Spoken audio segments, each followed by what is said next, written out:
Hello everyone, welcome back to my YouTube channel. तो I M Yogita Pandey और कल था मेरा सी का एग्ज़ाम। तो ये वीडियो एवरीथिंग अबाउट सी होने वाली है। लाइक एग्ज़ाम सेंटर पे आप क्या लेके जा सकते हैं, क्या नहीं लेके जा सकते। जैसे बहुत सारी कन्फ्यूजन मेरे भी दिमाग में थी। और मेरा एग्ज़ाम कैसा गया, मेरा 3 सब्जेक्ट्स का एग्ज़ाम था कल, इंग्लिश, फिज़िक्स और केमिस्ट्री। तो उसका क्या लेवल रहा और मैंने कितने क्वेश्चन अटैम्प्ट किए हैं, उन सारी डिटेल्स के बारे में ये वीडियो कंप्लीट होने वाली है। So let's started. तो सबसे पहले शुरू करते हैं कि हम एग्ज़ाम सेंटर पे क्या क्या लेके जा सकते हैं। जैसे कि आपने अगर मेरी शॉर्ट देखी हो जिसमें मैं अपना सी का form form in the sense admit card fill कर रही थी, तो मैंने सिर्फ फर्स्ट पेज का प्रिंट आउट लगाया था बिकॉज मेरा आधार का कोई इशू नहीं था। मैंने अपना फॉर्म एप्लीकेशन फिल करते हुए आधार ही आइडेंटिटी प्रूफ में डाला था, इसलिए कोई मिसमैच और ऐसा कोई कांड मेरे साथ तो नहीं हुआ। तो अगर आपके साथ भी ऐसा कुछ भी सीन नहीं हुआ है तो आपको भी सिर्फ अपना फर्स्ट एडमिट कार्ड का फर्स्ट पेज ही लेके जाना है। उस पर अपना थंब इम्प्रेशन और अपनी पासपोर्ट साइज़ फ़ोटोग्राफ ये चिपकानी है बस। और अगर आपके साथ आधार मिसमैच का केस हुआ है तो उसमें लास्ट में सेल्फ डिक्लेरेशन वाला है, और उससे पहले भी जब मिसमैचिंग हुआ था तो भी एक कोई फॉर्म आया था, वो सारी चीज़ें आपको लेके जानी होंगी। पेन की बात करें तो जैसे कि नीट में पेन नहीं ले जाना होता, अलाउड ही नहीं होता। बट मैंने वीडियोस में देखा था तो कुछ टीचर्स बोल रहे थे कि ले जाना पड़ेगा और कुछ टीचर बोल रहे थे कि एग्ज़ाम सेंटर पे ही मिलेगा। तो मैं अपने for a safer side pen लेकर गई थी, और अच्छा हुआ मैं लेके गई क्योंकि मेरे एग्ज़ाम सेंटर पे पेन नहीं मिल रहा था। ठीक है, ट्रांसपेरेंट बॉडी होनी चाहिए पेन की, वो अलाउड है। और किसी किसी एग्ज़ाम सेंटर पे अगर मिल रहा होगा तो वो आपको तभी एंट्री के टाइम पे बोल देंगे कि पेन नहीं लेके जाना, सिंपल। तो सेफर साइड आप लेके जाओ तो वो ज़्यादा बेस्ट रहेगा, ताकि अगर ना मिले तो कोई प्रॉब्लम ना हो। ठीक है, फिर आते हैं दूसरी चीज़ के ऊपर, विच इज़ कि आपका ड्रेस कोड तो अगर आपने नीट दिया है तो भी और नहीं भी दिया तो भी इतना तो पता ही होगा कि सिंपल सा प्लेन ड्रेस कोड चलता है। इयरिंग्स वगैरह अलाउड नहीं होती, ना कोई ज्वेलरी, कोई ऑर्नामेंट अलाउड नहीं होता, वॉच वगैरह भी नहीं अलाउड होती। जैसे कि नीट में तो वॉल क्लॉक लगी होती है, लेकिन सी में तो आपके टेस्ट में ही टाइमर चल रहा होता है, तो टाइम वॉच की आपको कोई ज़रूरत होती भी नहीं है, इसलिए अलाउड भी नहीं है। कोई भी गैजेट्स वगैरह कुछ भी अलाउड नहीं है। अब बात करते हैं कि मेरा क्या एक्सपीरियंस रहा सी एग्ज़ाम को लेकर। मेरा सेंटर मेरे घर से लगभग 2 से 4 घंटे की दूरी पे था, तो सुबह सुबह ही मेट्रो में जाना, क्योंकि एज़ यू ऑल नो कि लास्ट एंट्री 8:30 बजे बंद हो जाती है। ठीक है, तो मैं किस्मत से 5 बजे जाकर कैसे कैसे रास्ते से जाके मेट्रो से किसी तरह पहुंच गई थी 8 बजे तक अपने सेंटर पे। फिर मेरी एंट्री हुई, मुझे लैब 2 अलॉट किया गया था और सीट नंबर मेरा था आई थिंक C130। तो ऐसा सीट नंबर था वहाँ पे, ऐसे जैसे लाइक काउंटर जैसे बने रहते हैं छोटे छोटे, कि वहाँ पे आपका पीसी रखा हुआ है, कीबोर्ड रखा हुआ है, माउस है, सीपीयू वगैरह सब रखा हुआ होता है। बट सिर्फ माउस कनेक्ट होता है, सीपीयू कनेक्ट होता है, कीबोर्ड आपको साइड में रख देना होता है, उसका कोई काम नहीं होता है। फिर एग्ज़ाम सेंटर में एंट्री होने के बाद अंदर जब आप अपनी सीट पे जाते हो, उससे पहले आपका बायोमेट्रिक्स वहाँ पे होता है, प्रॉपर आपकी लाइव फोटोग्राफ ली जाती है। उसके बाद आपको सीट अलॉट की जाती है और आप वहाँ पे जाके बैठ जाते हो। जैसे कि मैं जब अपनी सीट पे बैठी तो मेरा कंप्यूटर लॉगिन नहीं था, बट वहाँ पे आपकी दोनों फ़ोटोज़ जो आपने लाइव कैप्चर की थी एप्लीकेशन फॉर्म टाइम भरते हुए, और जो आपकी आज कैप्चर हुई है वो फ़ोटोज़, आपका नाम, डेट वगैरह लिखा होता है और टाइमर चल रहा होता है कि अभी आपका कितना टाइम बचा है एग्ज़ाम स्टार्ट होने में। तो मेरा अराउंड 35 मिनट्स बचे हुए थे मेरे एग्ज़ाम शुरू होने में, और मैं वहाँ पे अपने सीट पे प्रॉपर बैठ चुकी थी। ठीक है, फिर उसके बाद जैसे ही टाइम होने वाला था तो टीचर ने बोला कि क्या कहते हैं, आप साइन इन करो, पासवर्ड डालना है थ्रू माउस। तो थोड़ा सा कंफ्यूज हो गई थी, और पासवर्ड मैंने सोचा पासवर्ड तो मुझे एकदम याद नहीं है, मतलब मेरा सी का अलग पासवर्ड है, नीट वाले के लिए अलग है, तो कौन सा किसका है वो मैं थोड़ा सा कंफ्यूज थी। लेकिन उन्होंने हेल्प किया कि वो पासवर्ड आपका डेट ऑफ बर्थ ही होगा, तो थोड़ा सा शांति हुई कि हाँ ठीक है, वो तो पता है। तो फिर उसके बाद वहाँ पे पासवर्ड डाला अपना और साइन इन किया, तो आपका टेस्ट अगर स्टार्ट हो गया होता है, मतलब कि लाइक आपने जल्दी पासवर्ड डाल के साइन इन कर दिया तो एक आध सेकेंड या मिनट्स बचे हुए हैं तो वेट करना पड़ेगा, नहीं तो वो एग्ज़ाम आपका स्टार्ट हो जाता है। और ये बिल्कुल इंडिपेंडेंट है कि आपका कौन सा एग्ज़ाम चल रहा है, आपके बगल कौन सा एग्ज़ाम चल रहा होता है। ठीक है, हो सकता है कि आप जिस कमरे में बैठे हो उस कमरे में, मतलब ऐसा ज़रूरी नहीं है कि सभी बच्चों का 3 एग्ज़ाम ही हो उस दिन, जिस दिन आपका 3 एग्ज़ाम है। मतलब हमारे जैसे ही 1 आवर कंप्लीट हुआ था, वैसे ही टीचर ने बोला कि जिनका 1 आवर का ही एग्ज़ाम था वो जा सकते हैं। तो ऐसा रहता है कि आपका जैसा भी जितने टाइम का एग्ज़ाम होगा उस हिसाब से आपको अपना कंप्लीट करके आप जा सकते हैं वहाँ से। तो जब मैंने साइन इन किया तो मेरा फर्स्ट एग्ज़ाम था इंग्लिश का। तो इंग्लिश मेरा एग्ज़ाम अच्छा गया है, मैंने 35 प्लस क्वेश्चन अटैम्प्ट किए हैं अप्रॉक्स। और क्या कहते हैं, मैं ये बोलना चाहूँगी कि इंग्लिश के लिए यही टिप्स है मेरी तरफ से आप लोगों के लिए कि आपको अपने कॉमन सेंस का ज़्यादा यूज़ करना है, नॉलेज का उतना यूज़ नहीं करना। मतलब मैंने वोकैब्स बिल्कुल नहीं करी थी क्योंकि वोकैब्स में टाइम लगता है, और एज़ यू नो 3 तारीख को हमारे नीट का एग्ज़ाम था, उसके जस्ट कुछ ही दिन बाद, 10 ही दिन बाद अप्रॉक्स मेरा CUET का 3 दिन एग्ज़ाम्स थे। तो फिज़िक्स और केमिस्ट्री पे भी ध्यान देना ज़रूरी था क्योंकि मैं जो कोर्स करने की सोच रही हूँ उनमें इंग्लिश को सिर्फ अपीयरिंग करना बहुत ज़रूरी है, बाकी उस इंग्लिश के मार्क्स मेरिट में काउंट नहीं होते। तो मेरा ये था कि हाँ इंग्लिश पे कम फोकस करूँगी तो चल जाएगा। तो मैंने वोकैब्स तो नहीं करी थी, बट मैंने ग्रामर वगैरह, रीअरेंजमेंट, RC वगैरह ये सब चीज़ें कर ली थी। मतलब रोज़ एक RC वगैरह प्रैक्टिस कर लेना, रीअरेंजमेंट के क्वेश्चन कर लेना, ये सब चीज़ें मैंने फॉलो की थी।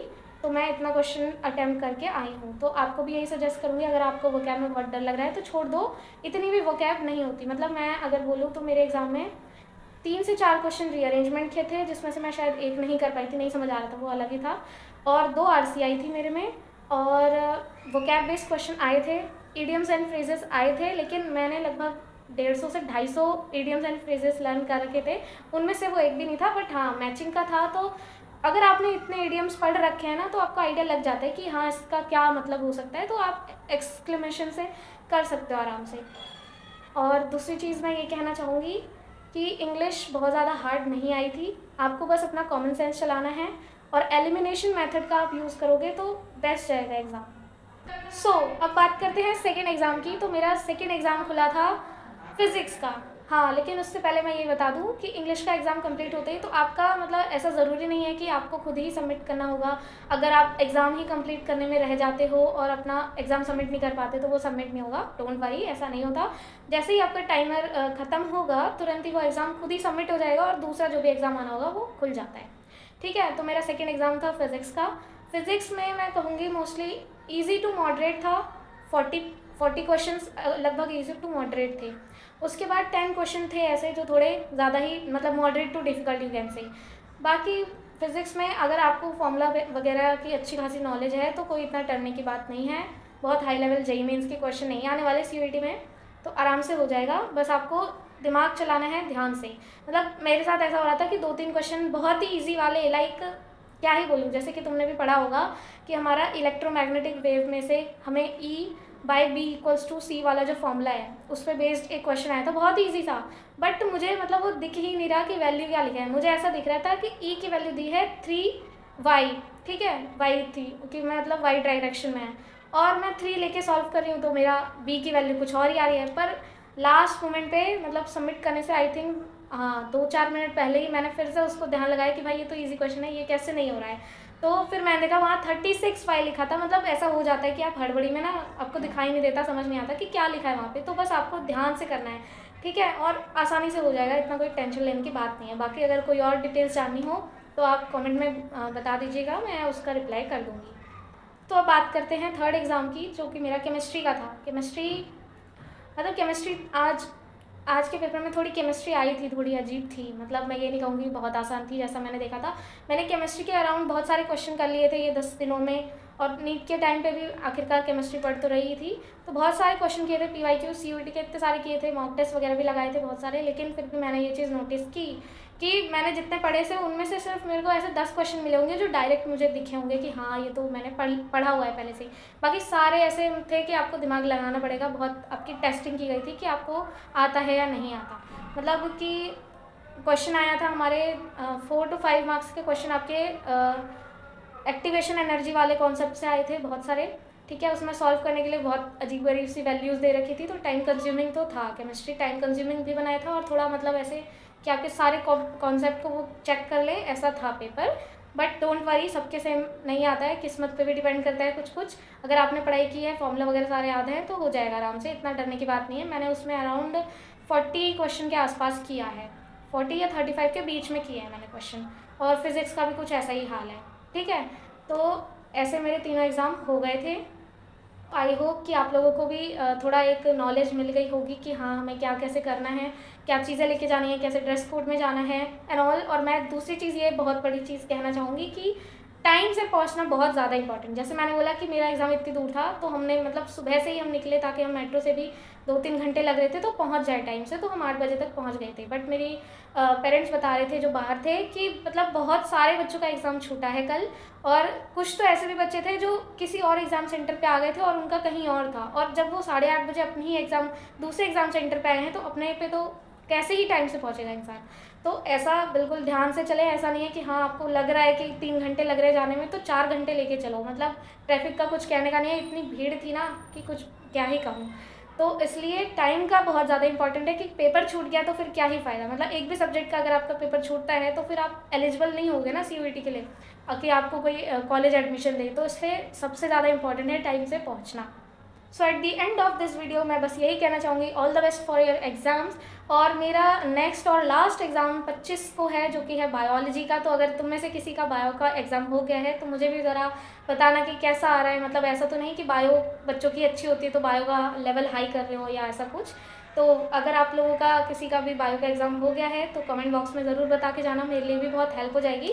एंड आई होप कि आपको इस वीडियो से कुछ ना कुछ हेल्प मिली होगी और आपकी थोड़ी तो कन्फ्यूजन आई थिंक क्लियर हुई ही होगी।